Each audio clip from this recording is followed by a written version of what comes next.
नमस्कार, मी आहे वैष्णवी कथलकर। आपण बघत आहात CTV न्यूज। नजर प्रत्येक बातमीवर। हिंदी आणि मराठी भाषेत बातम्या प्रसारित करणारे जिल्ह्यातील एकमेव चॅनल, स्पॉन्सर्ड बाय सुखाकर्ता असोसिएट्स। आणि आता पाहूयात गेल्या 24 तासातील बातम्या पटापट। चंद्रपूर जिल्ह्यात बनावटी दारू प्रचंड प्रमाणात विकल्या जात आहे आणि याची माहिती एक्साइज विभागाला असून सुद्धा कारवाई होत नसल्याचे निदर्शनास आले होते। परंतु बल्लारशाह येथील पेपर मिल समोरील मिलिंद ट्रेडिंग कंपनी या वाईन शॉपमध्ये बनावटी दारू विकत असल्याची बातमी एक्साइज विभागाला समजली आणि त्यांनी धाड टाकत प्रचंड प्रमाणात बनावटी देशी दारू आणि विदेशी दारू जप्त केली। त्याचप्रमाणे चंद्रपूर शहरात सुद्धा बनावटी दारूचा सुळसुळाट झाला असून याकडे जाणीवपूर्वक दुर्लक्ष केले जात आहे। राज्यात सर्वत्र रेती तस्करांचा हैदो सुरू असून प्रचंड प्रमाणात शासनाचा महसूल बुडवला जात आहे। भद्रावती तालुक्यात मात्र रेती तस्करांनी हद्दच केली। चक्क शासकीय वाहनातून रेतीची तस्करी करताना भद्रावती येथील शिवसेनेचे नेते सुरेश शहा यांना आढळले। त्यांनी याबाबतीत तहसीलदारांकडे तक्रारही केली, परंतु ज्या वाहनातून ही रेती तस्करी केल्या गेली ते वाहन नंतर बेपत्ता झाले। त्यामुळे या प्रकरणात नेमक्या कुठल्या शक्ती कार्यरत आहेत याचा शोध घेणे आता अनिवार्य झाले आहे। सध्या लग्नाचा हंगाम आणि एसटी बसमध्ये महिलांना 50% सवलत असल्यामुळे महिलांची प्रचंड गर्दी एसटी बस स्थानकावर दिसून येत आहे। यातच महिलांना दागिन्यांची हौस प्रचंड प्रमाणात असल्यामुळे याचाच फायदा बस स्थानकावर चोरटे घेऊन राहिले आहे। वणी येथे एका महिलेचे 1.5 लाखाचे दागिने बसमध्ये चढताना चोरट्यांनी लंपास केले। ही बाब बस सुरू झाल्यानंतर महिलेच्या लक्षात आले। त्यानंतर तिने आरडाओरडा केला। वाहकाने सरळ बस पोलीस स्टेशन येथे लावली। पोलीस ठाण्यात बस लागताच सर्व प्रवाशांची तपासणी झाली, परंतु दागिने कुठेही आढळले नाही। अधिक तपास वणी पोलीस करीत आहे। बल्लारशाह येथील तहसीलदार आणि सावकारांचे साठे लोटे तहसीलदाराच्या मुळावर उठणार की काय अशी चिन्हे सध्या दिसू लागली आहे। शेतकऱ्याची जमीन शेतकरीच घेऊ शकत असताना आणि शेतकऱ्याला 1ही रुपया मिळाला नसताना ती जमीन एका सावकाराच्या नावावर करण्याची किमया तहसीलदारांनी साधली आणि यापूर्वी सुद्धा असे अनेक प्रकार त्यांच्या कार्यकाळात झालेले उघडकीस आले आहे। या संपूर्ण घटनेची ऑडिओ क्लिप प्रचंड व्हायरल होत असून यानंतर प्रशासन या तहसीलदारावर काय कारवाई करते याकडे सगळ्यांचे लक्ष लागले आहे। तेरवीच्या कार्याकरिता मुलचेरा तालुक्यातील बंदूकपेल्ली येथील एका मालवाहू पिकअप वाहनातून प्रवाशांना घेऊन जात असताना हे पिकअप वाहन अनियंत्रित झाले आणि एका झाडाला जाऊन आदळले आणि या अपघातात 2 जणांचा मृत्यू झाला असून 24 जण जखमी झाले आहेत। सर्व प्रवासी पोंभुर्णा तालुक्यातील भटाळी आणि देवई येथील आहे। या दुर्घटनाग्रस्त वाहनात 4 ते 5 लहान मुलं आणि 15 महिला होत्या। जखमींना चंद्रपूर येथील रुग्णालयात हलवण्यात आले आहे।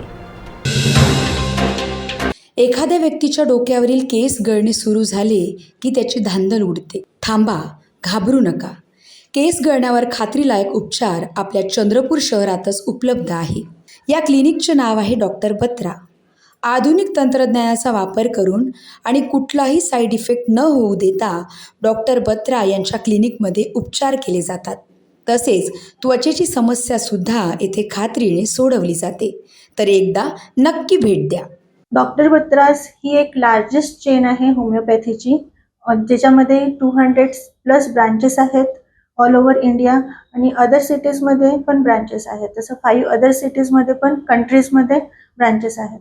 बत्रास एक ॲडव्हान्स ट्रीटमेंट आहे हेअर्ससाठी, ज्याच्यामध्ये आम्ही थेरपीज वगैरे देतो, प्लस होमिओपॅथिक ट्रीटमेंट पण दिली जाते। जसं थेरपीजमध्ये आम्ही ग्रो हेअर, STM आणि एक्झोजन नावाची ट्रीटमेंट असते जी दिली जाते।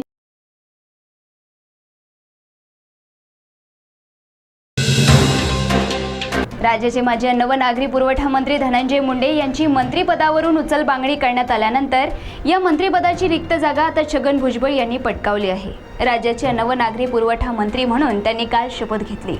विशेष म्हणजे त्यांना मंत्रिपद न मिळाल्यामुळे त्यांनी थेट राष्ट्रवादी काँग्रेस अजित पवार गटाचे अध्यक्ष अजित पवारांवरच तोफ डागली होती। परंतु हा मनमुटाव यशस्वी करण्यात मुख्यमंत्री देवेंद्र फडणवीस यांचा हात असल्याचे राजकीय वर्तुळात चर्चिले जात आहे। प्रचंड उकाडा असताना आपल्या आईकरिता पाण्याची बॉटल आणण्याकरिता गेलेल्या 10 वर्षीय बालकाला कारच्या धडकेत आपला जीव गमवावा लागल्याची दुःखद घटना सिंदेवाई नागभीड मार्गावरील पळसगाव जाट येथे घडली। काही दिवसांपूर्वीच या बालकाचे वडील हे जग सोडून गेले होते आणि त्यानंतर या बालकाचा मृत्यू झाला। त्यामुळे एका पाठोपाठ एक बसलेल्या धक्क्यामुळे ही माता हवालदिल झाली। एका कार्यक्रमाकरिता आपल्या मूळ पळसगाव जाट या गावी आलेले आणि हल्ली पुणे येथे वास्तव्यास असलेल्या कुटुंबावर आता दुःखाचा डोंगर कोसळला आहे.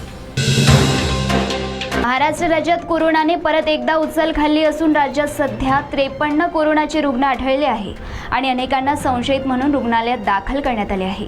या बाबतीत राज्याचे आरोग्यमंत्री किशोर आबिटकर यांनी कुठल्याही अफवांवर विश्वास ठेवू नका असे आवाहन जनतेला केले आहे.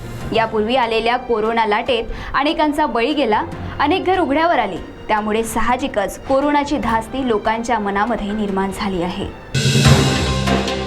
राज्यात सध्या जिकडे तिकडे अवकाळी पावसाचा फटका शेतकऱ्यांसहित नागरिकांना सुद्धा बसू लागला आहे आणि आता हवामान खात्याने वर्तवलेल्या अंदाजानुसार विदर्भात सर्वत्र येलो अलर्ट जारी करण्यात आला आहे. 21 मे रोजी विदर्भातील जवळपास सर्व जिल्ह्यांमध्ये विजेच्या कडकडाटासह पावसाची शक्यता हवामान खात्याने वर्तवली आहे. तर या होत्या आजच्या पटापट बातम्या. लवकरच भेटूया पुन्हा काही नव्या बातम्यांसह. तोपर्यंत अशाच बातम्यांचे अपडेट घेण्यासाठी बघत रहा विदर्भातील अग्रणी CTV न्यूज. नजर प्रत्येक बातमीवर. नमस्कार.